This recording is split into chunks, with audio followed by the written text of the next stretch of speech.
All right, well, I want to start by thanking Andrew Bibby and the Center for Constitutional Studies for inviting me. It's great to be here. I also want to thank all of you for being here this morning. Nothing warms the cockles of my heart more than on a beautiful day, the last day before fall break, to see a bunch of students turn out to hear people talk about federalism. I'm not really here to talk about federalism as a constitutional principle. I want to talk about the sociological underpinnings, the cultural underpinnings of federalism. I want to look under the hood of the constitutional doctrine and see what is there. And I'm going to cover a lot of the same ground that Professor Tarr did. It's a little scary to think that if a meteor hit this building, it would probably kill all the legal academics in the world who think there's such a thing as state identity anymore. So hopefully no meteors this morning. Professor Tarr started, as I was planning to start, with Colonel Robert E. Lee's decision to join the Confederacy and fight for Virginia against the United States. And as Professor Tarr noted, it's very hard to think of a modern-day American making a comparable decision to put his state first before the nation. I don't think there's much doubt that most Americans primarily identify with the nation rather than with the state. And given the tragic consequences of Lee's decision, I think that's an unequivocally good thing. But this shift in American political identity over the course of our history leaves us with several important questions. One is, do people still care about states as well as the nation? Should people care about states? And then finally, if the answer to the first question is no, but the answer to the second question is yes, is there anything to be done about that? Can we shore up state identity if it's actually in decline? And I should acknowledge at the outset that I'm not exactly the right sort of scholar to be examining these questions. I'm basically a doctrine guy. I'm most comfortable reading Supreme Court decisions and then writing lengthy law review articles about how everything would have gone a lot better if the justices had just asked me what they should have said. But for a long time, I wrote doctrinal articles about the doctrinal principles of American constitutional law having to do with federalism. But over time, it became clear to me that federalism as a constitutional principle was not going to survive unless there was something underneath it, right? Unless there was some kind of cultural commitment to the underlying states to make the politics of federalism vibrant. And so that's what the work I'm going to talk to you about today has been trying to investigate. The immediate impetus for this project was a little piece by Ed Rubin called Puppy Federalism, which argued that all the Supreme Court's federalism doctrine was ineffectual and slightly pathetic because we are, in fact, one nation. More specifically, Rubin argued that, first, there's really only one reason to have federalism, which is to accommodate strong ethnic, cultural, or religious identities that are geographically based. So if you're Iraq and you have Kurds and Sunnis and Shiites who will kill each other if they have to hang out together too much, then you need federalism. But second, Rubin argued that America is not Iraq. Even if we once had those kinds of strong subnational identities, we don't have them anymore. All the states are basically the same these days. There's a Starbucks on every corner, whether you're in Boston or in Austin. And then third, it follows that Americans don't need federalism. It's just an outmoded relic serving no purpose. Moreover, Rubin claimed that America doesn't have federalism. The Supreme Court isn't serious about limiting national power as a constitutional matter, and it can't be serious because the sociological and cultural underpinnings for real federalism simply don't exist in this country. So Professor Rubin developed and expanded this one nation argument in a recent book that he wrote with Malcolm Feely, who you'll hear from later today. And a lot of other scholars, such as Robert Shabiro at Emory and Jim Gardner in Buffalo, have made similar arguments about the death of state identity. But ultimately, this one nation argument is just a jumping off point for a deeper issue, which is to try to figure out what are the cultural underpinnings of American federalism. And that's important for three more basic sets of federalism questions. So one is there's a huge debate about what Professor Tarr referred to as the political safeguards of federalism, right? That whole notion posits that political actors, members of Congress, state political party officials, state bureaucrats tasked with implementing federal statutory mandates, all of these people can protect state prerogatives through political and bureaucratic means so that we don't have to worry so much about judicial review to protect federalism. It will be protected through the ordinary political process. And this is a standard argument which the Supreme Court has bought in a number of cases. But it only works, I think, if these officials feel some sort of attachment, some sort of loyalty to their states. The second set of issues have to do with what good is federalism? And a lot of the literature on the benefits of federalism posits that states will experiment, that they'll compete through policy innovation, that they provide a good opportunity for mass political participation because they're closer to the people. Sometimes this literature is put in terms of Albert Hirschman's famous theory of exit and voice. But that theory posited an important role, but an undeveloped role for loyalty. That is the notion that people stick and feel some attachment to their jurisdiction, even if they're discontented with conditions there. Loyalty, for instance, is what mobilizes voice instead of exit. It prompts people to stick around and push for political change in their state or their locality, rather than simply exit to a place where they like the conditions better. And the question is whether there's enough loyalty to states out there to realize federalism's important benefits. And then finally, both Madison and Hamilton explained the framers' theory of vertical checks and balances as grounded in a competition for the loyalty of the people between the national government and the states. And it was important to this theory that neither side totally win that competition, that there would always be a creative tension between the two levels of government. And the idea is that each citizen would have significant loyalties to both political communities of which they're a member, and that would allow them to appeal to one or the other depending on which government was misbehaving. So think about, for instance, Virginia and Kentucky's resistance to the Alien and Sedition Acts, or California's resistance to national inaction on global warming and air pollution, or Colorado and Washington's effective nullification of federal marijuana laws. Each of these is a situation in which people used their loyalty to their state, their attachment to the state political community, to express a different view in opposition to the view that was coming out of Washington. So I want to make two claims about this one nation argument, that there's no such thing as state identity. And the first is descriptive. The proposition that state identity is dead remains unproven, and it's contradicted by important evidence. And the second claim is normative. There are other reasons to have federalism besides accommodating strong state identities. One of those is checks and balances, checks on the center. But state identity, state loyalties may be an important means of preserving federalism, even if it's not the only end of federalism. So if we think that state identity is in fact dying, if Professor Tarr's more pessimistic conclusion is true, then we need to think about how to bring it back. So before I take up those arguments, I want to introduce an important analogy to Europe. And it's helpful to think about what's going on abroad because the debate on identity is so much more well developed there. And the question there operates in reverse. So member state identities in the European Union, French, German, Polish, are very strong. And the question is whether there's enough identity with the central government, with the European Union as a whole, for the institutions at that level to be viable and to make meaningful policy at that level. So for instance, Germans are unlikely to bail out Greeks who they see as irresponsible in a financial crisis. But if they all see themselves as Europeans, then that sort of redistribution and transfer is a lot more likely to work, and you're much more likely to get together and build the institutions to have a centralized economic policy. So the Europeans obsessively debate this question of multiple levels of identity. And one thing that comes out of that debate is two quite different conceptions of what identity means. So the first is illustrated by the German concept of a Volk, a people united by a common ethnicity, religion, history, etc. So this is the more familiar conception. It's the one that dominates the literature on nationalism, at least up until relatively recently.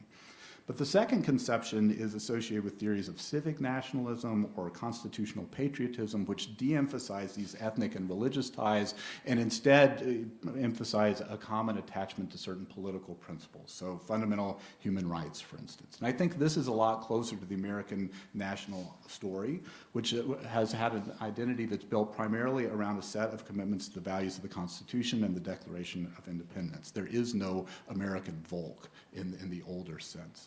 And so proponents of the one nation argument seem to have this older Volk-like conception of identity in mind. They say there is no Volk of particular states. The title of the paper that my talk is based on is called The Volk of New Jersey, ? And I'll just tell you right now, I don't think New Jersey has a Volk of its own. But it might have a civic nationalist identity a commitment to certain kinds of political ideals. All right, so the claim that state identity is dead is an empirical claim. It's a claim about facts in the world. And so you would think that it would be grounded in some evidence, but so far you would be wrong. Proponents of the one nation argument have proceeded almost entirely by assertion. And it's not hard to see why that's true, because state identity is incredibly difficult things to measure. We don't poll on this the way that the Europeans do. Maybe we should. But I think even the polls are an incomplete picture of what we're really trying to get at. So I think we ought to at least try and see what sort of evidence is out there. And there's really, I think the problem breaks down into two different questions. One is a question of distinctiveness. Are the states different from one another? And then second is the question of identity. Do people feel loyalty to or identity with their states? And the latter is what I think we care most about, but the one nation argument generally starts with the former, that the states are all the same. And that therefore, if the states aren't distinctive, then people must not identify with them. And one thing to note is that it doesn't necessarily follow. So Tolstoy said, for instance, that every happy family is alike, and yet I still identify with mine, and you probably identify with yours. I call this the Anna Karenina principle, and it means that the distinctiveness is not a necessary condition for identity. You could also call it the Friday Night Lights principle. If you've ever found yourself at a West Texas high school football game between Odessa Permian High School, which was the model for the Dillon Panthers in the TV show, and their rival Midland Lee High School, you might find yourself wondering, people in Odessa and Midland are fundamentally similar demographically, in terms of class and income, economically, religiously, politically. They're fundamentally similar. Why do they hate each other and scream for each other's blood so much at these football games? And the answer is that you don't have to be distinctive to be passionate about your identity with a particular community.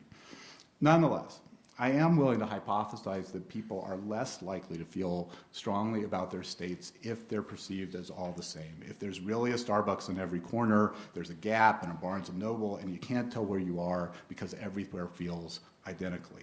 So let's start there. There are people, God bless them, that actually measure these things. And it turns out that although Massachusetts and Texas do have similar numbers of Starbucks per capita, there's a significant latte gap between those states and states like West Virginia and Mississippi and Vermont, which have only a tenth as many Starbucks per capita. You get a different map, but similar disparities if you look at Walmart's per capita instead of Starbucks per capita. More generally, I think it's just hard to claim empirically that the states are the same. And I'm not going to walk through all the ways that that's true here, but it's worth noting that geographers, demographers, economists, political scientists, and social psychologists don't see homogeneity when they look at America. They see radical diversity. And these obvious geographic and demographic differences make life in different states significantly different for people. And certainly, I think the differences in the political inputs that are going into politics in the different states are reflected in differences in political outputs. So The Economist, for instance, did a cover story a couple years ago observing that Texas and California have adopted thoroughly different economic models. Some states set aside land for fabulous public university systems, others rely on private education. Some states have been at the vanguard of same-sex marriage and marijuana legalization. Others have dug in their heels. Texas and Arizona, even though both are red states and both are concerned about immigration, have adopted thoroughly different models of how to respond to that problem. And the Texans, at least, have explicitly grounded their departure from the Arizona model in notions of Texan character, right, as being distinctive from other states. So these are just a few examples. But let's say the states are different. Do people care about them? In Europe, again, they poll obsessively on this. We don't. We have some natural experiments going on. So in North Carolina, for instance, they are resurveying the boundary between North and South Carolina.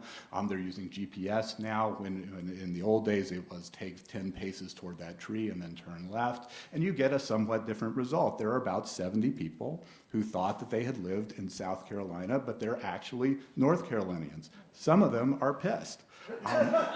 But generally, we can't replicate this experiment. We can't just kidnap people, plop them down in a different state, and then ask them a little later whether they care. There are certain constraints on human subjects research.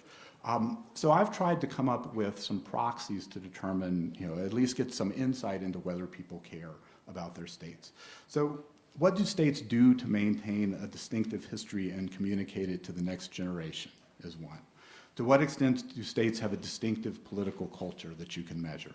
How much do people up and move from one state to another, and does that undermine any sense of identity that they might have? So let's start with state history.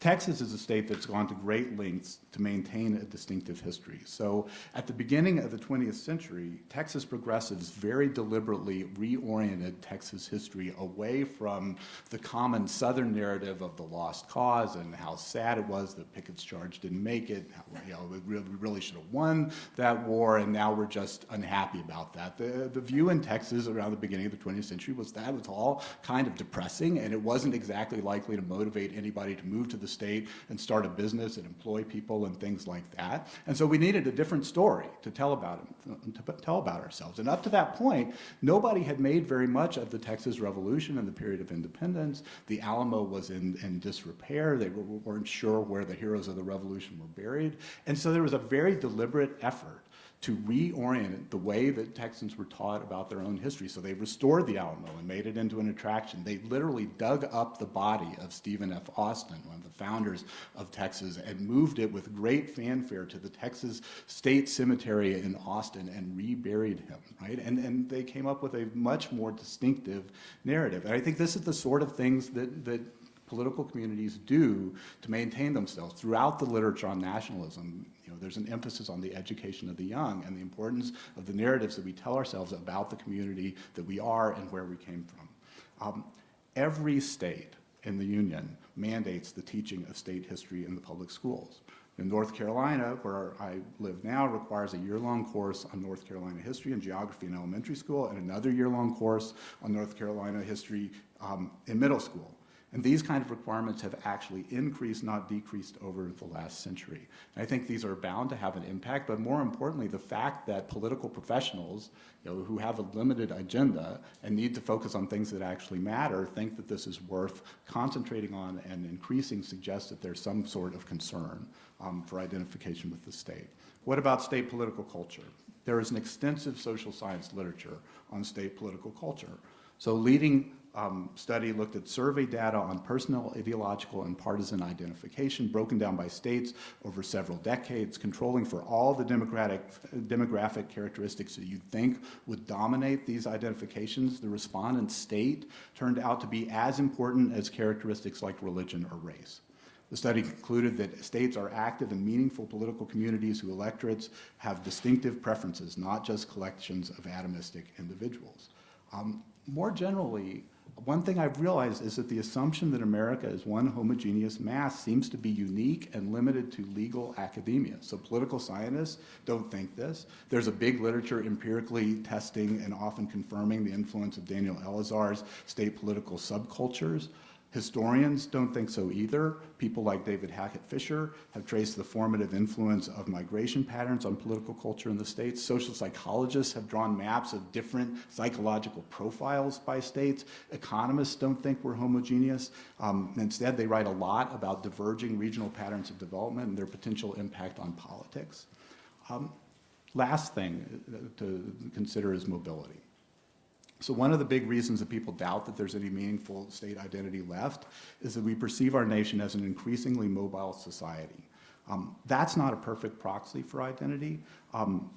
One reason that people up and move from one state to another may be to sort themselves into more like-minded communities. And so I think there's two important facts to know about mobility. One is that it's actually decreasing over time. Right? There was much greater mobility in the 19th century, the early part of the 20th century. So if mobility is an erosive factor on identity, we have less of it now than we used to. People move in response to things like depressions and reconstructions and things like that, and we just don't have those kind of national traumatic events that cause the Jodes to pick up and move to another part of the country.